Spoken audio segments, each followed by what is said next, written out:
Boa noite, pessoal. Vamos dar continuidade aqui à aula de parasitologia clínica.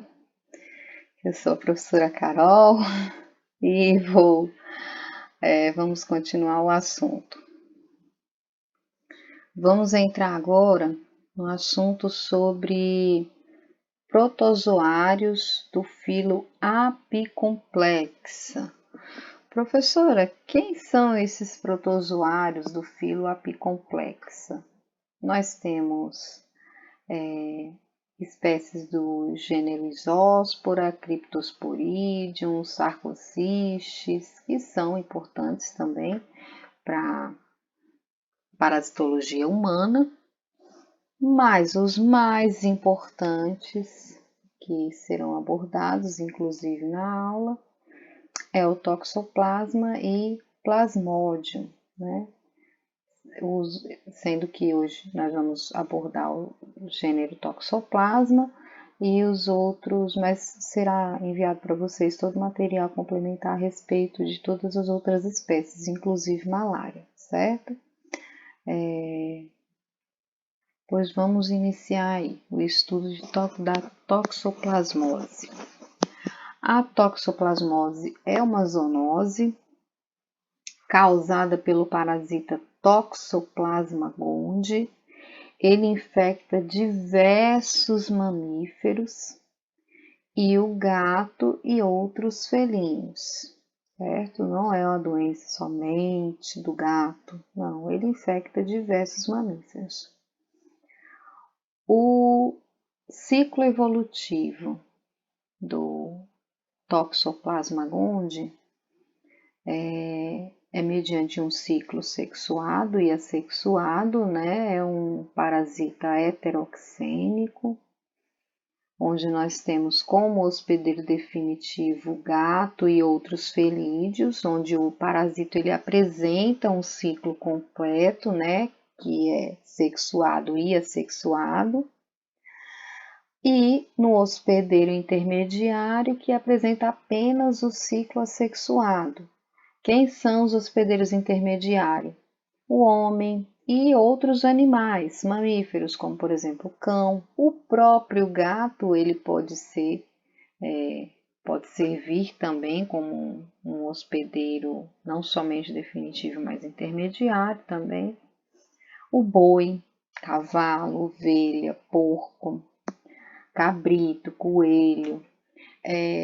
A maioria dos animais são mamíferos, mas nós temos aves também, como hospedeiros intermediários do toxoplasma, em menor proporção. A maioria das espécies que são infectadas por toxoplasma são mamíferos, mas nós também encontramos galinha, pombo com Toxoplasma gondii. Tem alguns estudos, inclusive, que aponta alguns peixes, algumas espécies de peixes com toxoplasma. Além disso, roedores e diversos animais silvestres. Desculpa, gente, minha tosse. Bem, as formas de vida do Toxoplasma gondii. Temos bradizoito, taquizoítos e ocistos. Essas são as formas de vida do toxoplasma. O taquizoito ele aparece apenas na fase aguda da toxoplasmose. Ela forma pseudocistos em tecidos e órgãos ou permanece livre nos líquidos orgânicos e tem pouca resistência. O bradizoito, ele surge na fase crônica. Ele forma cistos nos tecidos e órgãos, é resistente 1 mês em geladeira por 5 minutos, né? Um mês ou então em 5 minutos a 65 graus Celsius. Então, assim, essa fase bradyzoito, né, essa forma bradyzoito, ele é resistente mesmo em geladeira por um mês. Ou então, se mantiver em uma temperatura, por exemplo, de 5 minutos a 65 graus Celsius, ainda assim ele é resistente. Mas ele não resiste ao congelamento, ao salgamento e nem o cozimento. A essa forma bradyzoito. O ocisto é a forma de vida que é encontrada somente nos enterócitos e nas fezes dos felídeos. Ele já é mais resistente, ele resiste de 12 a 18 meses, por exemplo, no meio ambiente. Bem, a transmissão da toxoplasmose ocorre ou pela ingestão de ocisto esporulado, seja através do local onde os gatos defecam, em torno das casas e jardins, e aí esses ocistos é disseminado através de hospedeiros transportadores, tais como mosca, baratas e minhocas, e aí pode contaminar a areia, o solo, a areia assim, para plantar, que alguém venha plantar, entendeu? E aí esses vetores acabam transportando esses oocistos. E aí pode contaminar, né? A água, o solo, as hortaliças, as mãos de pessoas que estão ali mexendo em jardinagem, entendeu? Em plantação, por exemplo. Pode ser a transmissão através da ingestão de cistos de bradyzoítos em carnes e derivados crus ou mal cozidos. E, aliás, que essa é a principal forma de infecção. E também temos a transmissão transplacentária. E aí, por exemplo, 40% dos fetos de mães que adquiriram a infecção foi justamente durante a gravidez. Bem, dentre as formas de transmissão, então, da toxoplasmose, nós podemos relatar aí que são a infecção transplacentária, a ingestão de oocistos esporulados provenientes de fezes de felídeos contaminados e diversos vetores pode contaminar o ambiente, né, a disseminação no ambiente, e aí contamina alimentos e água, ou tecidos animais, contendo cistos infectantes, também é uma forma e é a principal forma de transmissão. E aí eu ressalto para vocês, né, que essa a via de infecção, por exemplo, a principal via de infecção nos gatos, já nos gatos, entendeu? É pelo consumo de carne crua, que é fornecida pelos proprietários.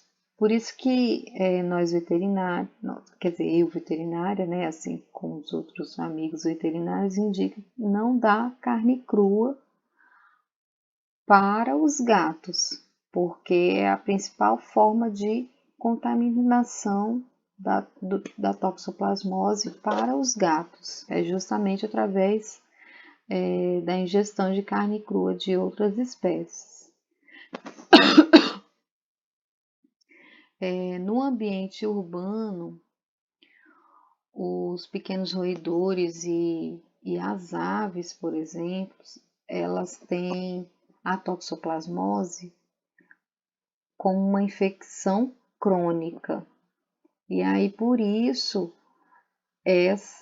a ingestão de carnes desses roedores, ou pelo hábito da caça, ou de aves, através do proprietário, ou mesmo pela caça, entendeu? De alguns pássaros, é uma fonte é uma via de infecção de Toxoplasma gondii para os gatos bem significativa.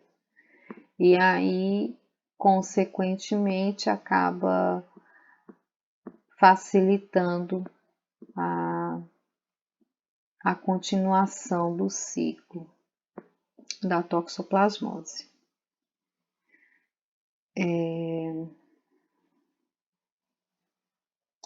Bom, eu acho que eu falei tudo aí a respeito do ciclo para vocês. Pois, bora continuar.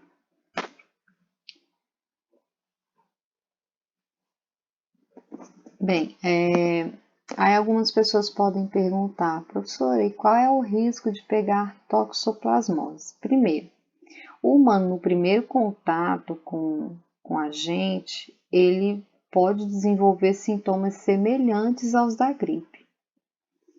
E aí, as defesas do organismo, né, numa fase de infecção, geralmente não é suficiente para controlar, mas com o tempo a pessoa acaba, o indivíduo ganha imunidade contra essa doença. O perigo da infecção, o risco maior da infecção está relacionado principalmente para as gestantes. Quando a gestante entra em contato pela primeira vez com o parasita e acaba desenvolvendo a infecção. E aí as mulheres grávidas que adquirem a infecção por Toxoplasma gondii, geralmente elas permanecem assintomáticas, embora elas ainda possam transmitir a infecção para os seus fetos. E aí nos fetos acaba tendo uma consequência mais grave. Justamente porque o parasito ele vai atingir o bebê pela via transplacentária e causa danos de diferentes graus de gravidade. Claro, né, esse grau de gravidade vai depender da virulência da cepa do parasito, da capacidade de resposta imune da mãe, da idade gestacional em que ela encontra, mas geralmente durante o primeiro semestre da gestação, a infecção pode levar inclusive à morte fetal. Já no segundo trimestre, pode ocasionar a chamada tétrade de Sabin. Nessa tétrade de Sabin, o feto ele apresenta retinocoroidite, calcificações cerebrais, retardo mental ou perturbações neurológicas e até mesmo hidrocefalia ou macro ou microcefalia. E já se a gestante ela adquire a infecção no terceiro trimestre da gestação, a criança ela pode nascer normal ou apresentar evidências da doença por alguns dias, semanas ou meses após o parto. Outro risco em relação à toxoplasmose está relacionado a alguns grupos de risco, por exemplo, em indivíduos imunocompetentes, como por exemplo aquelas pessoas que são infectadas pelo vírus HIV. Aí nesse caso a toxoplasmose ela pode resultar em encefalite e ser fatal. A encefalite toxoplásmica, por exemplo, ela tem se tornado uma das manifestações infecciosas oportunistas, né, que complicam o quadro de pessoas infectadas por HIV. E é, inclusive, a causa mais comum da lesão cerebral ou coma e morte dessas pessoas com HIV. Só que assim, né, a gente tem que lembrar que na maioria dos países existe, né, o tratamento com a terapia antirretroviral, né, e essa terapia ela reduz a incidência da toxoplasmose cerebral em pacientes com HIV, mas ainda assim muitas pessoas são acometidas pela encefalite grave causada pela toxoplasmose ou Toxoplasma gondii. Desculpa, gente, eu tô travando, porque eu gravei muitas aulas hoje. Enfim, o risco em relação a pegar toxoplasmose está relacionado principalmente à gestante e aos grupos de risco, que são aquelas pessoas que têm um sistema imunológico mais fraco, como diria vovó. Vamos falar agora sobre a patogenia, né, da toxoplasmose. Primeiro eu quero lembrar para vocês uma coisa. A gente tem 3 estágios infectantes, né? Os taxoítos livres ou em pseudocistos em diferentes órgãos, os bradizoítos nos cistos teciduais e os esporozoítos nos ocistos esporulados. Os 3 estágios eles são infectantes para os hospedeiros intermediários e definitivos, viu? Quero lembrar isso para vocês antes da gente adentrar na patogenia em si. Aí, após a ingestão pelo hospedeiro definitivo, a parede externa dos cistos e ocistos é rompido por degradação enzimática e as formas infectantes bradizoítos e esporozoítos, por exemplo, são liberados no lume intestinal. No intestino, elas rapidamente vão invadir as células e se diferenciam em taquizoítos, que vão se multiplicar rapidamente e se dividir assexuadamente. E pode estar presente em célula ou tecido e líquidos intersticiais. Os taquizoítos, eles caracterizam a fase aguda da infecção e representam um problema em saúde pública, porque são justamente as formas transmitidas verticalmente na gestação. Os cistos teciduais que ocorrem na fase crônica da doença são um acúmulo de Toxoplasma gondii sob a forma de bradizoíto, que é o estágio que se multiplica lentamente. E são envolvidos por uma parede cística, certo? Esses cistos eles se formam com o início da resposta imune do hospedeiro, sendo uma fase de proteção do parasita. E aí são encontrados principalmente no cérebro, musculaturas cardíacas e esquelética, retina. Isso porque nesses locais o acesso de anticorpos é restrito a um pequeno número de células. Mas além desses locais, os cistos eles podem ser encontrados em outros órgãos e tecidos do hospedeiro, como fígado, pulmão, rins, e pode aí persistir por um longo período, provavelmente até por toda a vida do hospedeiro. A toxoplasmose adquirida pós-natal, né? Na maioria dos casos, ela tem uma evolução benigna e assintomática, mas algumas formas graves podem ocorrer e causar óbito das pessoas. Problemas oftálmicos geralmente é o achado mais comum, é o sintoma mais comum relacionado à toxoplasmose. E a forma clínica mais encontrada também é a forma ganglionar ou febril, que é quando a pessoa aparece vários linfonodos infartados no corpo, e aí quando vão fazer a investigação é a toxoplasmose. Mas outras formas também podem ser encontradas, como por exemplo ocular, cutânea, meningoencefalite ou mesmo quando já está sistêmica. Esse computador trava, eu quero passou. Bem, a profilaxia. A principal profilaxia, a principal forma de prevenção está relacionada principalmente à educação sanitária, que é você não fazer ingestão de carnes cruas, leite sem ferver, lavar as mãos, ter os hábitos de higiene, congelamento, salgamento, cozimento adequado de carnes e derivados é importante, porque todo mundo fala, e o gato, o gato, o gato, mas na verdade a maior incidência de toxoplasmose ela está relacionada à ingestão de leite de vaca que não foi fervido ou mesmo ingestão da carne mal passada, da carne de boi, carne de carneiro mal passada.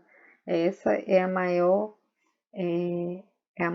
a maior incidência, a maior incidência de toxoplasmose está relacionado a essas formas de transmissão com esses produtos, né? E aí outra medida profilática é fazer o uso de ração. Quem cria gatos, né?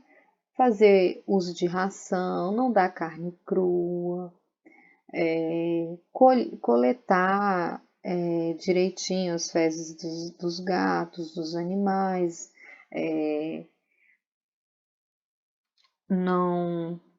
não deixar exposto, entendeu? No ambiente. Em relação às mulheres, fazer o exame pré-natal e pré-nupcial, para saber se a pessoa já teve contato com toxoplasma, se não teve contato, ter todo um cuidado durante a gestação para não adquirir a toxoplasmose, entendeu? E aí, por exemplo, voltando aqui para os gatos, as pessoas falam muito, porque gato, gato. Eu tenho gato desde, eu acho que eu tinha uns 4, 5 anos, eu não lembro, mas eu tenho desde criança eu tenho contato com gato, crio gato e não é só, teve fase de eu ter só 2, no mínimo 2, eu sempre tive no mínimo 2, mas teve fase de eu estar com 12 gatos, e recentemente, agora eu tô com 6 gatos, eu tava com 8, mas 2 sumiram, e aí agora eu tô só com 6. E eu não tenho imunidade para toxoplasma, por exemplo. Ou seja, eu nunca tive contato com a toxoplasma gondii. E sou veterinária também, já tive contato com outros gatos externos, além dos que eu crio em casa. Então, isso é só para desmistificar um pouco esse negócio. É porque é o gato, entendeu? Não, não é. Somente o gato, entendeu? E se tiver todo um cuidado, o gato, coitado, o gato também é uma vítima, certo, pessoal? Pois bora lá. Uma dúvida frequente. Eu preciso me desfazer dos meus gatos de casa por conta da toxoplasmose? Não. E eu sou uma prova viva dessa, né? Porque já crio aí gato há 30 anos e nunca tive toxoplasmose, não tenho nem imunidade para toxoplasmose, porque às vezes as pessoas elas já tiveram contato, elas não desenvolveram a doença, mas elas tiveram contato, e aí quando faz análise de anticorpos, aí apresenta lá que você já teve contato com a toxoplasma, e eu não tenho anticorpos para toxoplasma. Então, assim, ninguém precisa desfazer dos gatos de casa, não, você só precisa ter um cuidado, entendeu? Você não pode alimentar o seu animal com carne crua, com leite cru, ter cuidado para ele não caçar ratos, entendeu? Enfim, ter cuidado com o manuseio das fezes, enfim, é ter cuidado, certo? Bem, qual o papel dos gatos na transmissão da doença? Como eles se contaminam? Bem, os felinos, eles de fato, eles são os únicos hospedeiros definitivos do hospedeiro definitivo do Toxoplasma. Isso é fato. Isso independente de qual felino, se é o gato, se é o leão, se é a onça, entendeu? Os felinos, eles são os únicos hospedeiros definitivos do Toxoplasma gondii. E aí, como que eles se contaminam? Eles se contaminam justamente se alimentando de outros animais contaminados ou insetos que venham a contaminar os alimentos ou água dos felinos, certo? Ai, meu Deus, tá atrasando. Pronto, aí após a infecção em um gato, ele vai eliminar os cistos, que são as formas resistentes do parasita. Isso o gato vai eliminar nas fezes por um período máximo de 15 dias. Olha só, um período máximo de 15 dias. Depois disso, o gato ele já não transmite mais, ele não elimina mais nas fezes. Depois desses 15 dias, ele não elimina mais nas fezes esses cistos. Só que o problema é que esses cistos eles ficam no solo por até mais de um ano. E aí pode contaminar os alimentos e ser transportados por mosca, baratas e minhocas e contaminar água, solo, outros alimentos, enfim. E aí, como que a gente evita a infecção em gatos? Evitando que eles possam caçar, não oferecendo leite cru, principalmente de cabra, é a maior incidência de transmissão de toxoplasma por leite, é principalmente relacionado ao leite de cabra, mas leite de vaca também, certo? E nem carne crua. Aí, em relação à carne, a maior incidência está relacionada à carne de boi. Mulheres grávidas, elas devem evitar manipular gatos, ou seja, elas têm que evitar a manipulação com o gato? Ah, tá grávida, eu vou desfazer do gato? Não, pode manipular, a manipulação ela é segura. Lembrando que o gato, no período da eliminação dos cistos, é apenas uma vez na vida e durante 15 dias. Além disso, os gatos eles têm um hábito de higiene muito aguçado. Você vê que qualquer coisa o gato está se lambendo, cachorro fica no meio da lama, gato jamais, entendeu? Então, assim, as grávidas elas podem ter contato com os gatos sim, desde que tenha cuidado em relação à higiene e à alimentação dos animais, e vermifugação, enfim. Vixe, que aconteceu? Bem, gente, outra coisa. Ainda que as crianças elas possam se infectar em tanques de areia, que os gatos convivem, né, ou pela intimidade com gato, a maioria das pessoas elas contrai a toxoplasmose ao consumir carne crua ou mal cozida de animais parasitados, ou mesmo produtos cárneos que não são cozidos. Aí, na carne, os elementos infectantes principais são os bradizoídos. E assim, os bradizoídos eles são muito resistentes, principalmente porque eles suportam temperaturas de geladeira. Na verdade, eles só morrem a menos 15 graus, isso por mais de 3 dias, ou mais de 2 dias a menos 20 graus. Então, a principal forma de infecção hoje a gente pode dizer que é realmente através do consumo de carne crua ou carne mal cozida ou produtos cárneos, ou leite sem ferver, entendeu? Então a gente deve ter maior cuidado em relação aos alimentos e lavar bem as verduras, frutas, hortaliças, legumes, certo? Bem, pessoal, por hoje é só, mas vamos ter mais material complementar a respeito de malária, leishmania, tricomonas, e eu vou passar mais, mesmo assim, eu vou passar slides de todas as espécies para vocês, viu? Eu vou enviar por e-mail de vocês. Um beijinho, fiquem com Deus e se cuidem. E tia Carol tá morrendo de saudade de vocês.